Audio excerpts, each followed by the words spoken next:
I recently posted on my community asking for ideas for my next video, and one of our loving and caring subscriber suggested this particular topic, the difference between product-based versus service-based company. I really like this idea and I thought of making a video on the same. So first of all, thank you guys for giving me such beautiful, insightful ideas. So in this video, we'll take a real life example to first understand how a product-based business functions versus a service-based business, and how the markets are different, how the needs of these two industries are different, and at the end how it impacts us as employees. So by the end of this video, if you have an offer letter from a product-based company and another offer letter from a service-based company, then I think you will be in a position to decide which offer to choose.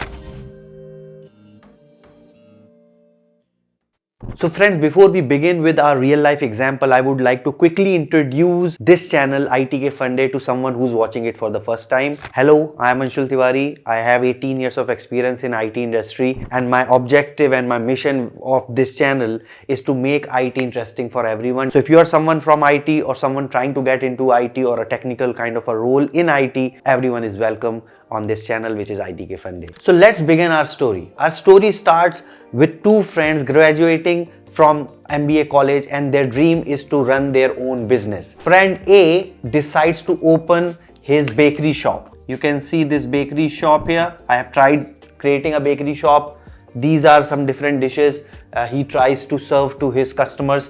On the other hand, the friend B opens a restaurant where he aims to sell pre-made dishes to the customers. Okay, so the focus of this particular friend to run his business is all about producing tasty cookies, tasty pastries. The product quality is paramount for his business. Innovation, coming up with new dishes is very important. And the most important is that everyone in the city should fall in love with the items he sells on his bakery shop. So that's what is a product-based company. On the other hand, a restaurant business needs queue of customers in front of the shop.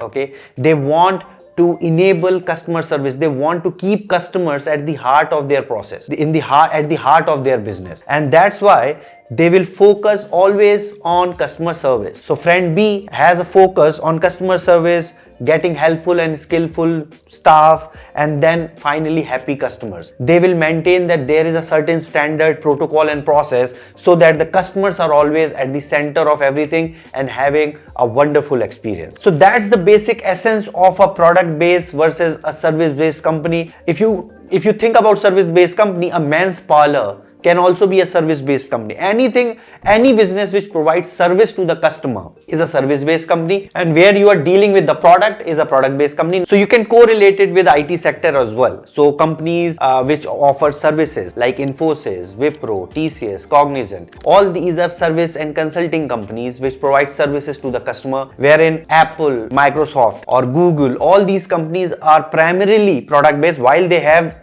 their wing which offers services as well. Primarily these are product-based companies, and then there are small product-based companies as well. So yeah, this is the basic difference. Now we'll try to understand the differences across different parameters. I have collated a set of parameters on which we can try to differentiate and understand where product company and service company differs. So let's go into those differences. Friends, while there could be several differences, I found these 7 differences most relevant to the kind of audience we have on this channel. So let's understand these differences, but before that, let me add a caveat that this is based on my personal experience and some research, but there is always an overlap between what a product-based company does and what a service-based company does. So don't take this as a writing on the stone, because some of the activities will always be overlapped between a product-based and service-based company. So with that caveat, let's start. The number 1 is ownership. So basically a product company owns and develops the product roadmap, the product vision, the product strategy, product marketing, everything revolves around the product. Whereas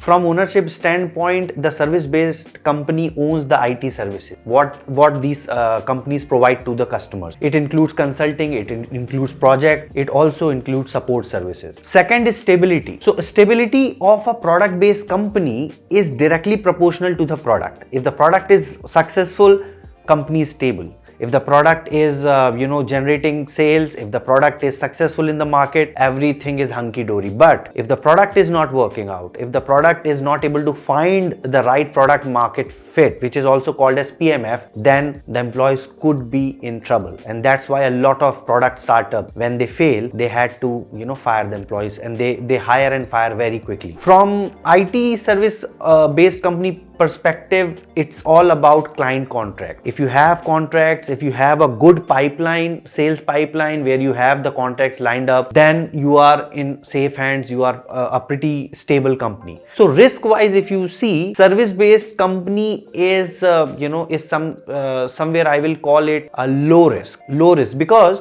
you are providing anyways. At the end of the day, you are just providing services, so there won't be a point where you will have a high rate of failure. And that's why Indian IT companies have been so successful, because if you see, we are not predominantly a product based IT setup like Silicon Valley in US, right? So because creating a product and selling it involves a huge risk. Now, we do have some successful companies, but overall, if you see, we primarily provide consulting and support services. From revenue, as I said, product sales, subscription model is very famous in product companies, licensing and support. And there is another vertical which is called as training and certifications. So a lot of you guys, when you do training and certification, I don't know about your career, but it gives a lot of money back to the product company. So that's a very, very strong vertical. From service-based company perspective, we have projects and service-based revenue streams. And within projects, I would like to tell you two kinds of projects which are generally there. One is fixed price, which is FP, and TNM, which is time and material. Now, the names could vary, but the idea is, in here, you will take the whole sole contract of doing certain activity for a fixed number from the customer. Customer does not have to bother about how you will deliver it. They have just given you the milestones and they have given you the deadline, and you just have to figure out whether you have to employ 100 people or 200 people or 1000 people. Customer just need the work to be done on time and within budget. Whereas time and material is something where you transfer the ownership as a service-based company to the customer, and mostly what you are doing is you are just providing the manpower, you are just providing the skilled labor or skilled IT resources to the customer, and the whole ownership of that particular execution of the project or a program relies with the customer. So while you are giving your employees to the customer, you do not have the direct ownership of execution. But margin wise, there could be some highs and lows. With fixed price, you might have a higher margin. With TNM, you have a safer play, but then lower margins. So this is purely based on my experience, guys. But yeah, this is what I primarily see in service-based companies. On-site, well, in product company, there won't be much on-site, guys, because product development does not need you to go somewhere, right? You have to sit with the core team and develop the product itself. So on-site is less, whereas in service company, the main aspiration which you have is of going to the on-site, because a lot of these customers are geographically located into different parts of the world, and then your top 1%, top 2% people who are high performing are given a chance to go and increase the business, sit directly with the customer, which is a win-win, because the rate which is charged to the customer at onshore is significantly higher than offshore, and then it also gives a lot of visibility to the kind of work client want you to do. So exposure wise also it is good for both the parties. So on-site is a very lucrative thing which happens primarily in service-based companies. From roles perspective, while roles are overlapping, I find software engineering, product management, QA, designer, product designer, all these kind of roles are quite important in a product setup. Wherein when we come to service, it's all about support managers, scrum masters, solution architects, support managers. All these kind of roles are more dominant in service-based company, while these roles will be there in both the companies here and there, but yeah, these are some primary roles for both the sides. From salary perspective, product companies pay you much better, because that's what is their USP. If you crack a product company, they will definitely give you much higher package than a service-based company, and maybe that is somewhere you get compensated for not getting onshore exposure, but then you get a lot of exposure developing the product, because then you develop the product mindset, which is very different from a service mindset. If you have been always working in a service company and if you then switch to a product company, definitely there would be a learning curve for you, and this applies to the other side as well. If you have been if you have been in a product company for very long and then you come to a service company, you might feel lost. So there's a different culture altogether, the way it functions. Okay, but yeah, on the other side, service companies give you lower wages, lower salary. Nowadays we are getting higher packages and all that post COVID, but mostly you get compensated with things like on-site, and if you are switching multiple times, then you reach to a certain package. But then in service company, the increment within the company won't be that satisfactory. So the appraisals and everything, generally in product companies, 15 to 20% appraisal is very, very normal. I have seen multiple cases wherein people are getting 15 to 20%, in fact 25% appraisal, and that's why they never feel like their package is lower, they are not growing and all that. Wherein in service company, the standard average package, like if you see the market, an average hike of an employee within a service-based IT company is around 5 to 10%, and that also I'm taking a very good positive number, because you get different performance bands, and then you will get hikes based on your performance. Work-life balance. So work-life balance is directly related to the product life cycle. If the product is in ideation phase, the work-life balance will be different. If the product is right now into the deployment phase, it is in the QA phase, or it is in the go live phase, different phases of the product will define the work-life balance of you as an employee of a product company. But on the other side, here the work-life balance is directly proportional to the projects you are allocated on and the projects you are executing and the customer needs. So the work-life balance will shift based on your project deadlines. This is where I feel that product companies do have a better work-life balance, because they will have set of phases wherein the pressure would be high, but then there would be skilled people around, and then you work as a cohesive unit. You don't have challenges, because everything what you are developing is you are developing for your own, wherein here you will have to work with multiple vendors. There will be politics, there will be onshore offshore gap of understanding and delivering. So in a service company, I would say work-life balance hugely varies based on the project you are working in, based on the customer you are working with. In fact, there are certain regions, geographies and countries where the customers are tougher.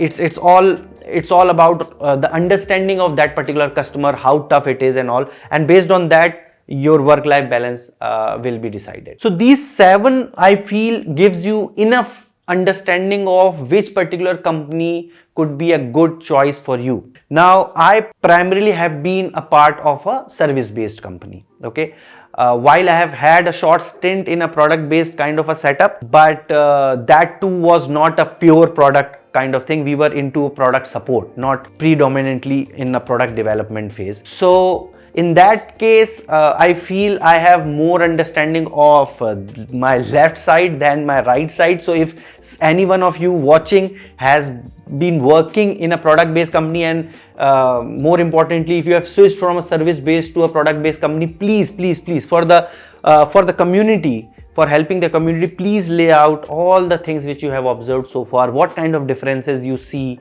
and help other people take a better call. And at the end of the day, guys, I would say a good employee, an employee who's willing to learn, who's willing to work hard with a good positive attitude, will be valued regardless of where you go. So yes, you might get a good package here, a good on-site there, does not matter. The thing is, like in a product-based company, product is at the center. Like in a service-based company, customer is at the center. Similarly, in your career, you are at the center. You are at the center of your career. So if you can take care of whatever you are learning, if you can take care of whatever you are delivering and how you are dealing with the product, with the customers, with the services, I think both sides would treat you fairly and nicely, and you will be happy. You will be happy at the end. So yes, guys, I feel after this you will have a better understanding to choose which side you need to go for. But yeah, I can only wish you all the best. And let me know in the comment, please, like this video came just because of one person suggesting a beautiful topic. Please keep on suggesting such topics. So until next time guys, keep learning, keep sharing all your knowledge, and yes, keep hustling. Bye for now.